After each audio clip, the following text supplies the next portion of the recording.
जय श्री राधे। पूज्य श्री सद्गुरुदेव भगवान के चरणों में प्रणाम। श्री कृष्ण अनुरागिनी पूज्य संतोष बहन जी का जीवन चरित्र। अंतिम उपदेश। उसी दिन शाम 3 बजे पूज्य सुशीला बहन जी उन्हें देखने आ गईं। बहन जी सुशीला जी को देखते ही हर्ष विभोर हो कह उठी, वो आ गई, वो आ गई। पास बैठी एक साधिका ने उनकी सजगता जानने के लिए पूछा, कौन है, पहचानती हैं क्या आप? आप बोली, पहचानूंगी क्यों नहीं, ये मेरी सिरताज हैं, उषा जी की स्वरूप हैं। तभी सुलोचना बाई को दिखा किसी ने पूछा, और ये कौन है? पूज्या बहन जी ने कहा, इन्हें भी पहचानती हूँ, रोज मुझसे कथा सुनने आती हैं। इतने में पूज्या सुशीला बहन जी तख्त के एकदम पास पहुंच गई थी। वे उनको प्रणाम करती उनके समक्ष ही बैठ गईं। प्रणाम करना तो पूज्या बहन जी को कष्ट पहुंचाना ही होता। उससे पहले ही संतोष बहन जी उनके दोनों हाथ अपने बाएं हाथ में ले शीश से लगाने का प्रयास करने लगी। इस प्रक्रिया में परस्पर जुड़े हुए उनके शीश एक दिव्य प्रेमिल संबंध को दर्शा रहे थे। तभी पूज्या बहन जी ने दीनता भरे स्वर में उनसे नामदान की रटसी लगा दी। नाम में कैसे मन लगे, कुछ उपाय बताओ। पूज्या सुशीला बहन जी उनके इन वाक्यों पर मुस्कुरा दी और बोली, आप खुद ही तो नाम स्वरूप हो। संतोष बहन जी एकदम अंतर्मुखी हो उठी। इसके बाद बहुत देर तक आंख बंद किए उन्होंने साधना पक्ष पर बहुत ही सार गर्भित बातें कहीं। यही उनका अंतिम वाणी संदेश रहा, क्योंकि उसके बाद उनकी वाणी अस्पष्ट होती गई। पक्षाघात का प्रभाव चेहरे पर भी आ चुका था। फिर अंत तक उनकी वाणी स्पष्ट न हो सकी। साधकों के लिए प्राण संजीवनी सी ये बातें बहुत ही मूल्यवान हैं। पहले तो किसी को लेखनीबद्ध करने का विचार न आया। कुछ दिन बाद करुणा बहन उन्हें डायरी में लिखती रही। पूज्या बहन जी कह रही थीं, गोपी भाव सर्वोपरि है, सब साधनों का सर्वोपरि। तभी तो ठाकुर नरोत्तम दास ने अपनी वाणी में कहा है, मनेर स्मरण प्राण मधुर मधुर धाम, युगल विलास स्मृति सार, साधन साध्य शेई एहा बई आर नाई, ए तत्व सर्व विधि सार, युगल विलास स्मृति सार। गोपी भाव साधना साध्य। साधना है अपने को मिटा देना, सर्वोपरि साधना है ये। ममत्व न रहे, अहम न रहे, फिर वही रह जाएगा और काम बन जाएगा। कहने को ये आसान है, परंतु अति दुर्लभ काम है। इसके लिए अपने को मिटा देना, वही रह जाएगा। पूज्या बहन जी की अर्ध चेतना की भावभीनी दशा में उच्चरित हैं ये शब्द। कुछ रुककर बोली, शेई जाने जई देई जनाए। जिसको जनाए वही जान सकता है, उसे सब मालूम है तुम कितने पानी में हो। संभवतः ठाकुर उनके समक्ष ही खड़े थे। बहन जी गदगद वाणी से कह उठी, तुम्हारी कृपा का और छोर नहीं, जिसको चाहो अपना सकते हो, तुम जिसको जनाना चाहो जना सकते हो। देहाध्यास से उपराम होने से ही ठाकुर की प्राप्ति होती है। कोई भी संत शरीर। बीच में ही एक साधिका बोल पड़ी, सहज उनसे अपनापन हो जाए, इसका उपाय बताएं। आप बोली, ठाकुर को रिझाने का उपाय। सबकी ओर देखती दीर्घ श्वास भरती हुई पूज्या बहन जी नैन मूंदते हुए बोली, कोई उन्हें रिझा के तो देखे। अनेक वर्ष तपस्या करने के बाद भी तपस्वियों के हाथ नहीं आए और गोपियों के हाथ आ गए। ऋषि जन भक्ति के अभिमान से फूले न समाते थे, फिर उन्हें ठाकुर क्यों प्राप्त होते? अपना आपा खोना बहुत मुश्किल है। कुछ देर स्तब्धता सी रही। फिर किसी ने कहा, बहन जी आप तो चारों ओर से इतने उत्कृष्ट संतों वैरागियों से घिरी हुई हैं। मैं अपात्र अयोग्य जो आपके साथ जुड़ी बैठी हूँ, मेरा भी कुछ कर जाइए, मेरा क्या होगा। अनायास ही अपनी लटक में पूज्या बहन जी निज स्वरूप की स्वीकारोक्ति प्रकट करती कह उठी, मेरे पास कोई ऐसा व्यक्ति तो आ ही नहीं सकता। उसके क्यों पूछते ही बोली, मैं उनकी जो हूँ। उस समय उनके चेहरे पर लाज भरी आभा थी। इसके बाद जो वे मौन हुई तो हम उनकी वाणी को तरस ही गए। अपनी बुलंद आवाज़ से हमें भक्त गाथाएं सुनाने वाली, पथ निर्देश करने वाली, पल पल सावधान करने वाली की वाणी ने विश्राम ले लिया था। एक दिन एकादशी को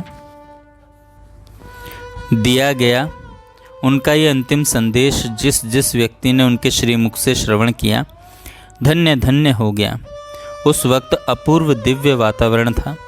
थोड़ी देर बाद पूज्य सुशीला जी व अन्य कुछ बहनें चली गईं। उनके जाते ही पूज्य संतोष बहन जी ने अपने को पूर्णतया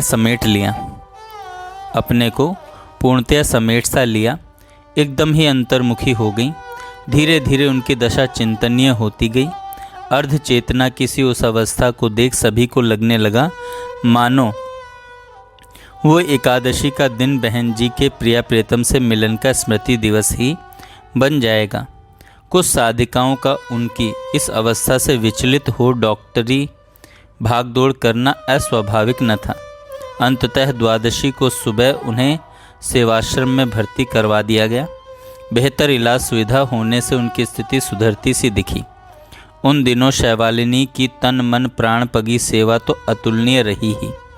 तटीय स्थान पर रह रहे कुछ उच्च कोटि के साधकों का श्रद्धा में सहयोग भी निश्चय ही साधुवाद का विषय है। पूरे 40 दिन अस्पताल में रह पूज्या बहन जी ने अपने स्पर्श से इन सेवा करने वाले परिचितों अपरिचितों को पावन किया। वस्तुतः 28 जून एकादशी को जो वो उस साम्राज्य में डूबी तो एक पल भी उस स्थिति से उबरी नहीं। अपनी जिस स्थिति को जिंदगी भर वे सप्रयास छुपाती रही थी वह सहज ही इन दिनों प्रकट होती गई। देहातीत बहन जी वस्तुतः रुग्णता शारीरिक कष्ट से असंबंधित सी हर पल ठाकुर के सानिध्य में ही रहीं। उनका आह्लाद भरा चेहरा, प्रस्फुटित वाणी, प्रफुल्लित चितवन इसका प्रमाण थे और उनकी सन्निधि में रहा हर व्यक्ति उस छलकन से निश्चय ही सराबोर भी था। 30 जुलाई को पूज्या बहन जी की बहन के पुत्र पूज्य श्री कृष्ण कुमार कुक्कू भी लखनऊ से पहुंच गए। उनका बहन जी से रक्त का संबंध तो था ही, उससे भी ज़्यादा अध्यात्म के नाते श्रद्धा का नाता था। बहुत वर्षों से जब भी अवसर मिलता ये वृंदावन आ इनकी सेवा करते थे। गाड़ी से उतर ये सीधे अस्पताल ही पहुंच गए और चुपचाप उनकी यथासंभव सेवा में जुट गए। बहन जी परम वैराग्यपूर्ण जीवन यापन कर रही थी। उन अल्प से वस्त्रों में अब व्यवस्था में असुविधा हो रही थी। ये 4 नए ब्लाउज और पेटीकोट सिलवा लाए। बहन जी की कोमल दुबली काया पर मोटी धोती लिपटाने में मुश्किल होती, सो पतली मुलायम धोतियाँ खरीद लाए। इनकी हर सेवा श्रद्धा से ओतप्रोत थी। लीला संवरण 1 अगस्त को पूज्या बहन जी के स्वास्थ्य में काफ़ी सुधार देखने लगा। उन्हें कुर्सी पर बिठा बाहर घुमाया भी गया। वे अपेक्षाकृत काफ़ी सजग थीं। सुनकर बहुत ही अच्छा लगा। सब निश्चिंत से हो गए कि शायद पूज्या बहन जी अभी कुछ दिन और हमें अपना सानिध्य प्रदान कर देंगी।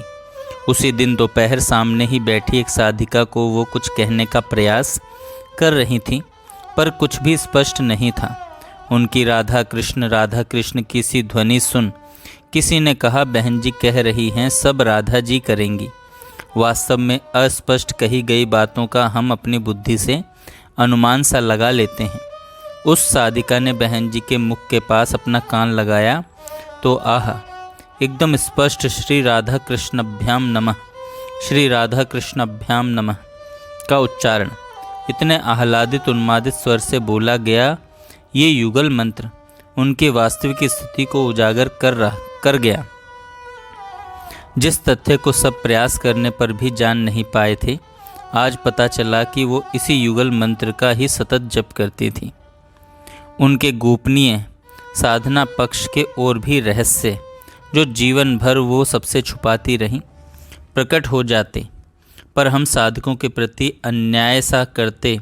प्रियतम श्याम सुंदर ने उनकी वाणी को अक्षमता का आवरण ओढ़ा दिया। उस साम्राज्य की झलक समक्ष देखते हुए भी सब कुछ गोपनीय ही रह गया। पूज्य श्री मनोहर दास बाबा कुछ दिनों से वृंदावन से बाहर गए हुए थे। वस्तुतः बहन जी उन्हीं की प्रतीक्षा में थी। वृंदावन लौटते ही पूज्य बाबा 2 अगस्त को पूज्य सुशीला बहन जी के साथ उन्हें देखने अस्पताल पहुँचे। पूज्य संतोष बहन जी पूर्णतया सजग थी। बाबा का हाथ अपने हाथ में ले दूसरे हाथ से उनकी कटी को छूती बहन जी उन्हें एकटक देख रही थी। वाणी की शिथिलता के बाद अब पूर्ण शरीर में शिथिलता बढ़ती जा रही थी, मानो उनसे इहलोक से विदाई ले रही हो, और उन्होंने अपनी आंखें मूंद ली। पूज्या सुशीला बहन जी भी गंभीर सी पास ही खड़ी थी। अपने इन सुहृदजनों पूज्या सुशीला बहन जी भी गंभीर सी पास ही खड़ी थी। अपने इन सुहृदजनों के सामने सामने वो गंभीर तंद्रा में चली गई थी। शाम तक उन्हें काल ज्वर ने आ घेरा, जिसे डॉक्टरों ने मलेरिया का नाम दिया। उसी रात स्थिति इतनी बिगड़ी कि ऑक्सीजन देनी पड़ी। अगले दिन संध्या को सभी को उनके जाने का भान हो गया। उनकी नाड़ी मंद थी, रक्तचाप भी माप से परे जा चुका था। लगभग सभी परिचित अस्पताल पहुंच चुके थे। संध्या 7:25 पर सबकी ओर अपनी दृष्टि कर सबसे मौन विदाई ले पूज्य संतोष बहन जी के नयन जो ऊपर को चढ़े तो सदा के लिए उसी लोक के हो गए। नित्य लीला धाम में प्रवेश कर उन्होंने अपने सानिध्य से हम सबको वंचित कर दिया। करुण मन से सभी ने राधा नाम की धुन शुरू कर दी। थोड़ी ही देर में उन्हें अस्पताल परिसर से ले आए। थोड़ी ही देर बाद उन्हें अस्पताल परिसर से ले आए। पिछले 40 दिन की अवधि में पूज्या बहन जी ने सबको अपने बिछोह के लिए मानसिक रूप से तैयार कर दिया था। फिर भी उनकी लाड पगी सरस स्मृतियां मन को विह्वल कर रही थीं। पूरी रात उन्हीं स्मृतियों और संकीर्तन धुन में बीत गई। 4 अगस्त की भोर से ही संतों, श्रद्धालुओं, साधकों और प्रियजनों का उन्हें श्रद्धांजलि देने आना शुरू हो गया। पूज्या देवी जी की देख रेख में अंतिम समय के सब क्रियाक्रम संपन्न हो गए। पूज्य भाई जी व राधा बाबा के प्रिय संकीर्तन राधिका रमण अंबुज नयन के सुस्वरों से वातावरण गूंज उठा था। वृंदावन का शायद ही कोई परिचित होगा जो उनके निकुंज गमनोत्सव में शामिल न हुआ हो। सभी वंशीवट के यमुना पुलिन पर उन्हें अंतिम विदाई देने एकत्रित हो गए। संकीर्तन करते करते उनकी शोभा यात्रा वृंदावन की बीथियों से होती हुई श्री बिहारी जी की दहलीज तक पहुंची। बिहारी जी की प्रसादी चादर और माला उड़ाई गई। श्री राधा वल्लभ जी के आगे कुछ पल रुक श्री राधा दामोदर होते हुए रास मंडल पर पहुंच वहां के क्रियाकर्म संपन्न किए गए। सभी श्रद्धालु भीजे मन से पीछे पीछे चल रहे थे। इधर वंशीवट का यमुना पुलिन इन्हें अपने अंक में विश्राम देने को प्रतीक्षारत सा ही था। पूज्य संतोष बहन जी को पूज्य बाबा से प्रारंभ करा। प्रिय कृष्ण कुक्कू ने अग्निदाह दिया। चहुं ओर खड़े सभी प्रियजन अश्रु भरे नैनों से उन्हें विदाई दे रहे थे। पूरे समय पदगान और कीर्तन ने वातावरण को एक अद्भुत दिव्यता प्रदान कर दी थी। साहिब समाले पथ निहाले, अस्सां भी ओथे जाना, जिसका किया तिन ही लिया, होए तिसका भाणा। प्रभु ने उन्हें अपने में लीन कर लिया। उनका जीना सफल हो गया। हम सब ने भी वहीं जाना है। उन्होंने भेजा था, उन्होंने बुला लिया। उनकी इच्छा सर्वोपरि है। प्रिया प्रियतम की इस विलक्षण गोपी को शत शत वंदन, कोटि कोटि प्रणाम। जय श्री राधे। आज पूज्या बहन जी का चरित्र समाप्त हुआ। कल से हम उनके कुछ स्मृति संचयन संस्मरण सुनेंगे। जय श्री राधे। जय श्री राधे। पूज्य श्री सद्गुरुदेव भगवान के चरणों में प्रणाम। श्री कृष्ण अनुरागिनी पूज्य संतोष बहन जी का जीवन चरित्र। अंतिम उपदेश।